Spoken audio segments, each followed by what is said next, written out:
Lep dober dan vsem, ki ste tu in ki ste pred ekrani.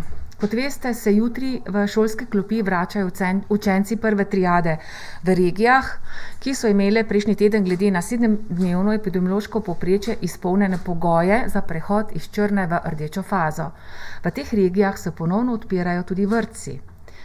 Da bi zagotovili čim bolj varno okolje za otroke in vse zaposlene, smo pristopili k hitremu testiranju zaposlenih v vzgoji in izobraževanju, ki danes množično poteka v vseh epidemiološko ustreznih regijah. Gre za do sedaj najbolj množično hitro testiranje v enem dnevu, kar predstavlja velik organizacijski in logistični zalogaj. Zato gre zahvala sodelavcem na Ministrstvu za zdravje, pristojnem na Ministrstvu za izobraževanje, znanost in šport, vsem ravnateljem, zdravstvenim domovom, ki so v minulih dneh s skupnimi močmi uskladili in pripravili vse potrebno, da se danes testiranje izvaja in da bodo naše šole jutri čim bolj varne. Zahvala gre tudi seveda vsem učiteljem, vzgojiteljem in drugim pedagoškim delavcem in ostalim zaposlenim v šolah, ki so odgovorno in zavedanjem, da je naša skupna odgovornost ustvariti čim bolj varno šolsko okolje, danes pristopili k hitremu testiranju. Hitro testiranje je namreč eden ključnih ukrepov, ki ga priporočajo tako pri Svetovni zdravstveni organizaciji, pri Evropskem centru za nalezljive bolezni, kot tudi vse slovenske strokovne inštitucije, ki se ukvarjajo s preprečevanjem širjenja okužb s koronavirusom. Če je za vse osebe, ki kažejo kateregakoli izmed znakov okužbe s koronavirusom, nujno, da takoj pokličejo svojega osebnega zdravnika in opravijo test PCR, je testiranje z hitrim antigenskim testom namenjeno tistim, ki ne kažejo simptomov okužbe. In te sicer ne bi prišli na vrsto za PCR test. V primeru pozitivnega izida hitrega testa se te osebe seveda takoj izolirajo, na poti oziroma obiščejo osebnega zdravnika oziroma vzpostavijo kontakt z njim, tako da preprečimo nezavedno in nehotno širjenje okužbe med ostale ljudi. Vrednost hitrega testa je torej v tem, da hitro poiščemo osebe okužbe s koronavirusom, ki sicer ne kažejo nobenih znakov okužb in jih izoliramo, tako da ne okužijo druge. Ob hitrem testiranju je izjemnega pomena, da spoštujemo vse ukrepe za preprečevanje širjenja okužbe s koronavirusom.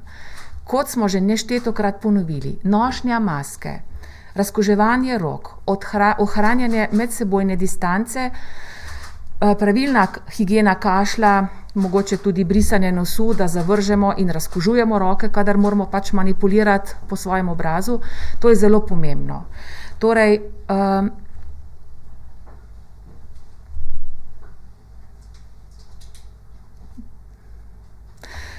zelo pomembno je, da ko manipuliramo z obrazno masko, ne umaknemo maske drugače, kot da jo primemo za ušesi, ne dotikamo se obraza, vedno, ko rokujemo kakorkoli okrog obraza, razkužujemo seveda roke. Kdorkoli ima znake okužbe dihal, kot so nahod, kašelj, bolečina v žrelu, neko praskanje v grlu, mogoče celo drisko ali bolečine v mišicah, naj nemudoma ostane doma in se posvetuje z osebnim zdravnikom. Neka novost je mogoče pri nošnji mask. Pokazalo se je, da mogoče te maske, ki so v širši uporabi iz blaga, ki so bile pač seveda v prvi fazi epidemije, ko ni bilo dostopno teh zaščitnih mask na zadostni meri, da se danes priporoča, da uporabljamo te maske, kot jo nosim sama, torej 3-slojna kirurška maska.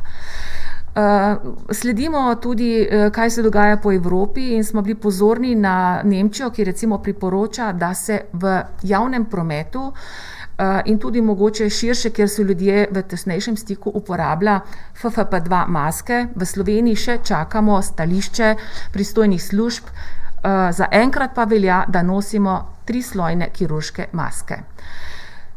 Ob tem, da vstopam v šolske prostore, je seveda zelo pomembno, da opozarjamo na pomembnost prezračevanja prostorov, da je potrebno redno in temeljito čiščenje prostorov in, kot že tolikokrat spodbujeno strani in z tega mesta, uporabljajmo aplikacijo Ostani zdrav.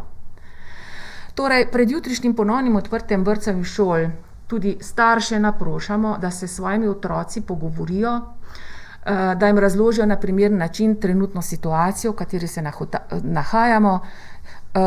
Povedati moramo, da bo seveda sedaj pouk tekal nekoliko drugače, da bomo zaprti v svojem mehurčku. Pomembno pa je tudi, da starši, ko pripeljejo otroke do šole, upoštevajo vse te ukrepe, nošnja maske, da se tudi oni razkužujejo roke, da ne bi slučajno v tem stiku prišlo tudi do kakšnega prenosa okužbe. Torej, vsi splošni ukrepi in vsa splošna priporočila, ki so vezane na vrtce in šole ter na visokošolske zavode, se nahajajo na straneh Nacionalnega inštituta za javno zdravje, na internetni povezavi www.niz.si.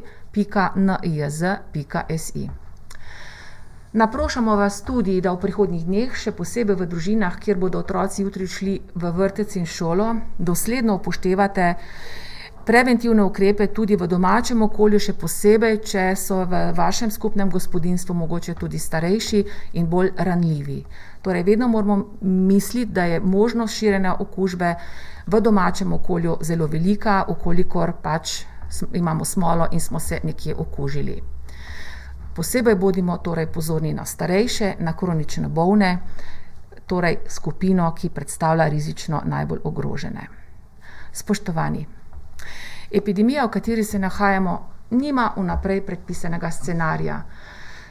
Ne moremo vsega vedeti, kar nas še čaka. Vendar lahko, če upoštevamo vsa vnaprej predpisana priporočila, ki sem jih ravnokar omenila, doprinesemo k zajezitvi širjenja okužbe in k, bom rekla, upadanju te hude epidemije.